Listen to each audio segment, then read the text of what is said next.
Hi friends, ಅಮ್ಮನ ಕೈ ರುಚಿಗೆ ಸ್ವಾಗತ. ಚೆನ್ನ ಮಸಾಲ ಮಾಡೋದು ಹೇಗೆ ಅಂತ ನೋಡೋಣ. ತುಂಬ ಸುಲಭವಾಗಿ ಮಾಡ್ಕೊಳ್ಬೋದು. ಈಗ ಹೇಗೆ ಮಾಡೋದು ಅಂತ ನೋಡೋಣ. ನೋಡಿ, ಕಾಬೂಲ್ ಕಡಲೆ ಇದು.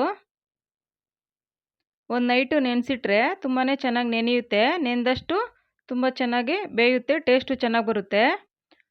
ನೈಟ್ ನೆನೆಸಿಟ್ರೆ ಬೆಳಗ್ಗೆ ಮಾಡ್ಕೊಳ್ಬೋದು. ನಾವು ನೈಟ್ ಮಾಡ್ತೀವಿ ಅಂದರೆ ಬೆಳಗ್ಗೆ ನೆನೆಸಿಟ್ರೆ ತುಂಬ ಚೆನ್ನಾಗಿ ನೆನೆಯುತ್ತೆ. ನೋಡಿ, ಒಂದು ಕುಕ್ಕರ್ ಇಟ್ಕೊಂಡು ನೋಡಿ ನೆನೆಸಿರೋ ಅಂಥ ಕಾಬೂಲ್ ಕಡಲೆನ ಇದರಲ್ಲಿ ಸೇರಿಸ್ಕೊಳ್ಬೇಕು. ಸ್ವಲ್ಪ ನೀರು ಹಾಕ್ಕೊಳ್ಬೇಕು. ತುಂಬ ನೀರೇನು ಹಾಕೋದು ಬೇಡ. ಅದರಲ್ಲಿ ಒಂದು ಚಕ್ಕೆ ಪೀಸು, ಒಂದು ಚಿಟಿಕೆಯಷ್ಟು ಅರಿಶಿನ, ಸ್ವಲ್ಪ ಉಪ್ಪು, ಸ್ವಲ್ಪ ಅದು ಟೇಸ್ಟ್ಗಷ್ಟೇ ಒಂದು ಸ್ಪೂನಷ್ಟು ಎಣ್ಣೆ. ನೋಡಿ, ಈಗ ಕುಕ್ಕರ್ ಮುಚ್ಚಳ ಮುಚ್ಚಿ ಒಂದು 4ರಿಂದ 5 ವಿಷಲ್ ಬರಬೇಕು. ಕಡಲೆ ಬೆಂದಷ್ಟು ತುಂಬ ಟೇಸ್ಟಿಯಾಗಿ ಬರುತ್ತೆ. ನೋಡಿ, ಇಲ್ಲಿ ಒಂದು ದಪ್ಪ ಸೈಜ್ ಈರುಳ್ಳಿ ತೊಗೊಂಡಿದ್ದೀನಿ. ಟೊಮೊಟೊ 3. ಇದು ಜಾಮೂನ್ ಟೊಮೊಟೊ, ಜಾಸ್ತಿ ಹುಳಿ ಬರಲ್ಲ, ಗ್ರೇವಿ ಚೆನ್ನಾಗಿ ಬರುತ್ತೆ. ನೋಡಿ, ಸಣ್ಣದಾಗಿ ಕಟ್ ಮಾಡಿರೋಂಥ ಕಾಯಿ ಮತ್ತು ಈರುಳ್ಳಿ, ದಪ್ಪ ಸೈಜ್ ಒಂದು ಈರುಳ್ಳಿ. ನೋಡಿ, ಶುಂಠಿ ಮತ್ತು ಬೆಳ್ಳುಳ್ಳಿ. ಈಗ ಇದನ್ನು ರುಬ್ಕೊಳ್ಬೇಕು. ನೋಡಿ, ರುಬ್ಬಿದಾಗಿದೆ. ನೋಡಿ, ಸ್ಟವ್ ಮೇಲೆ ಒಂದು ಬಾಣಲೆ ಇಟ್ಕೊಂಡು ಅದಕ್ಕೆ ಸ್ವಲ್ಪ ಎಣ್ಣೆ. ನೋಡಿ, ಲವಂಗ ಮತ್ತು ಏಲಕ್ಕಿ 2.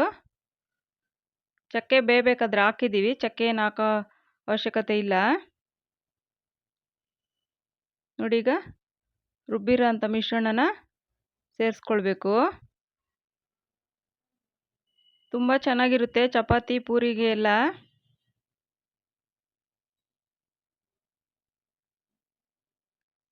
ಇದು ಹಸಿ ವಾಸನೆ ಹೋಗೋವರೆಗೂ ಚೆನ್ನಾಗಿ ಈ ಥರ ಬಾಡಿಸ್ಕೊಳ್ಬೇಕು. ಹಸಿ ವಾಸನೆ ಹೋದರೆ ತುಂಬ ರುಚಿ ಚೆನ್ನಾಗಿ ಬರುತ್ತೆ.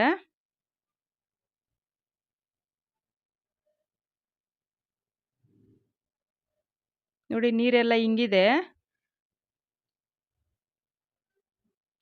ಒಂದು 2 ನಿಮಿಷ ಈ ಥರ ತಟ್ಟೆ ಮುಚ್ಚಿಬಿಟ್ರೆ ನೋಡಿ ಚೆನ್ನಾಗಿ ಹಸಿ ವಾಸನೆ ಹೋಗಿ ಚೆನ್ನಾಗಿ ನೀರೆಲ್ಲ ಇಂಗಿದೆ. ಈಗ ಅದಕ್ಕೆ 3 ಟೊಮೊಟೊ ಏನು ರುಬ್ಬಿರ್ತೀವಿ ಅದನ್ನು ಸೇರಿಸ್ಕೊಳ್ಬೇಕು. ಜಾಮೂನ್ ಟೊಮೊಟೊ ಹಾಕಬೇಕು. ನಮ್ಗೆ ಗ್ರೇವಿ ಎಲ್ಲ ಜಾಸ್ತಿ ಬೇಕು ಅಂದರೆ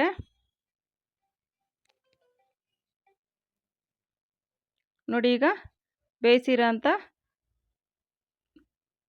ಕಾಬೂಲ್ ಕಡಲೆನ ಇದಕ್ಕೆ ಸೇರಿಸ್ಕೊಳ್ಬೇಕು.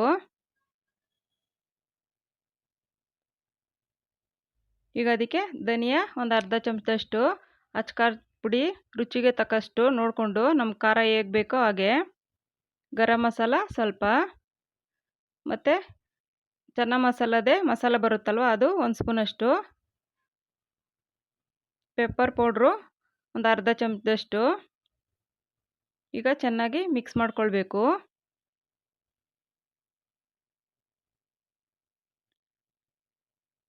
ಇದಕ್ಕೆಲ್ಲ ಸ್ವಲ್ಪ ಖಾರ ಕಡಿಮೆ ಇದ್ರೇ ಚೆನ್ನಾಗಿರುತ್ತೆ, ತುಂಬ ಖಾರ ಇರಬಾರ್ದು. ಒಂದು ಚಿಟಿಕೆಯಷ್ಟು ಅರಿಶಿನ, ನಾವು ಕಡಲೆ ಬೇಯಿಸ್ಬೇಕಾದ್ರೆ ಹಾಕಿರ್ತೀವಿ, ನೋಡಿಕೊಂಡು ಸ್ವಲ್ಪ ಹಾಕಿದ್ರೆ ಸಾಕಾಗುತ್ತೆ. ನೋಡಿ, ಈಗ ರುಚಿಗೆ ತಕ್ಕಷ್ಟು ಉಪ್ಪು ಅಷ್ಟೇ ನೋಡ್ಕೊಂಡು ಹಾಕ್ಕೊಳ್ಬೇಕು.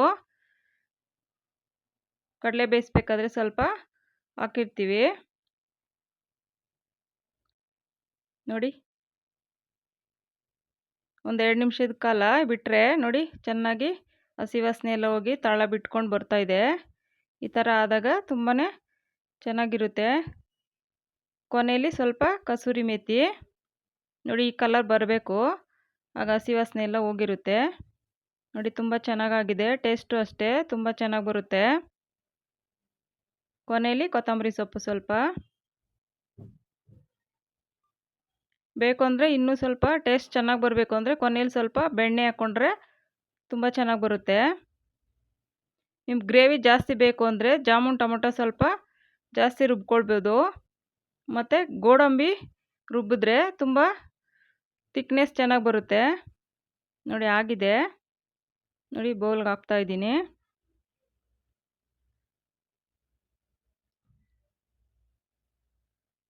ನೋಡಿ, ತುಂಬ ಚೆನ್ನಾಗಾಗಿದೆ.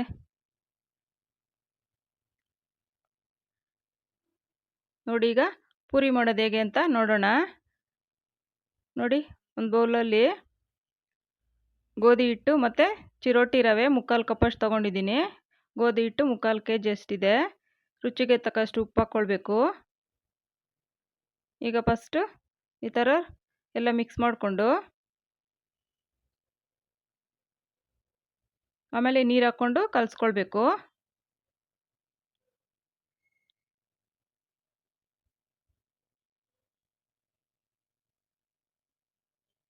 ನೋಡಿ ಅದಕ್ಕೆ ಸ್ವಲ್ಪ ಎಣ್ಣೆ, ಕಾಯಿಸಿರೋ ಅಂಥ ಎಣ್ಣೆ ಹಾಕಿದ್ರೆ ತುಂಬ ಚೆನ್ನಾಗಿ ಸಾಫ್ಟಾಗಿ ಆಗುತ್ತೆ.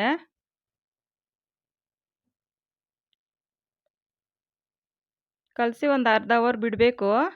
ಆಗ ಸಾಫ್ಟಾಗಿ ಬರುತ್ತೆ. ಪೂರಿ ಮಾಡಿದಾಗೂ ಅಷ್ಟೇ ಚೆನ್ನಾಗಿ ಉಬ್ಬುತ್ತೆ. ನೋಡಿ ಅರ್ಧ ಅವರ್ ಆಗಿದೆ.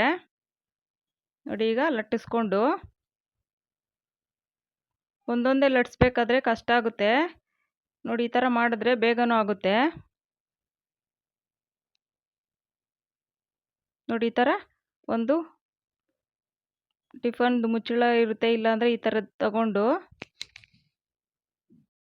ನೋಡಿ ಈ ಥರ ಕಟ್ ಮಾಡಿದ್ರೆ ಬೇಗ ಆಗುತ್ತೆ. ಶೇಪು ಚೆನ್ನಾಗಿ ಬರುತ್ತೆ. ಒಂದೇ ಸಮಕ್ಕೆ ಒಂದೇ ಸೈಜಲ್ಲಿ. ನೋಡಿ ಒಂದೇ ಸರಿ 6ರಿಂದ 7 ಆಗುತ್ತೆ. ನೋಡಿ ಎಣ್ಣೆ ಕಾದಿದೆ. ಈಗ ನೋಡಿ ಒಂದೊಂದೇ ಬಿಡ್ಬೋದು, 2 3 ಬೇಕಾದರೂ ಬಿಡ್ಬೋದು. ನೋಡಿ ಈ ಥರ ಮಾಡಿದ್ರೆ ಚೆನ್ನಾಗಿ ಉಬ್ಬಿ ಬರುತ್ತೆ. ಎಣ್ಣೆ ಚೆನ್ನಾಗಿ ಕಾದಿರಬೇಕು, ಆಗ ತುಂಬ ಚೆನ್ನಾಗಿ ಬರುತ್ತೆ. ನೋಡಿ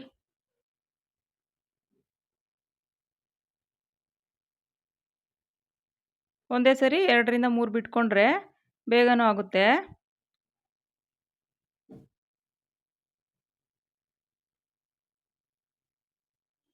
ತುಂಬ ತೆಳು ಲಟ್ಟಿಸ್ಬಾರ್ದು, ಸ್ವಲ್ಪ ಮೀಡಿಯಮ್ ಆಗಿ ಲಟ್ಟಿಸಿದ್ರೆ ನೋಡಿ ಈ ಥರ ಚೆನ್ನಾಗಿ ಬರುತ್ತೆ ಉಬ್ಬಿ.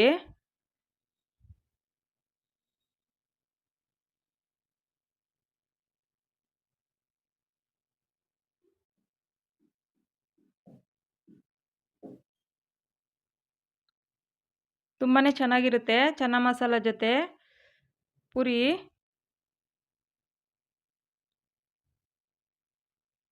ನೋಡಿ ಆಗಿದೆ. ನೋಡಿ ಈ ಕಲರ್ ಬಂದರೆ ಚೆನ್ನಾಗಿ ಬರುತ್ತೆ ಟೇಸ್ಟು. ಸ್ವಲ್ಪ ಬೆಳ್ಳಕ್ಕಿದ್ರೆ ಅದು ಅಷ್ಟೊಂದು ಇದಾಗಲ್ಲ. ನೋಡಿ ಒಂದೇ ಸರಿ 2 3 ಬಿಟ್ಟರೆ ಬೇಗನೆ ಆಗುತ್ತೆ.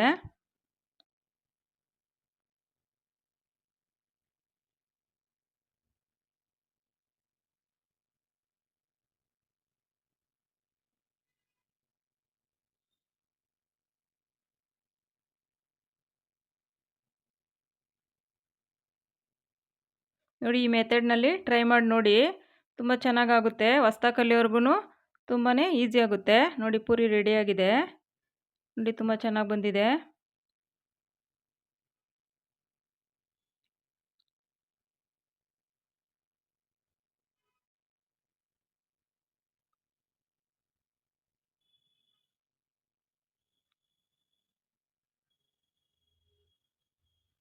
Thank you friends.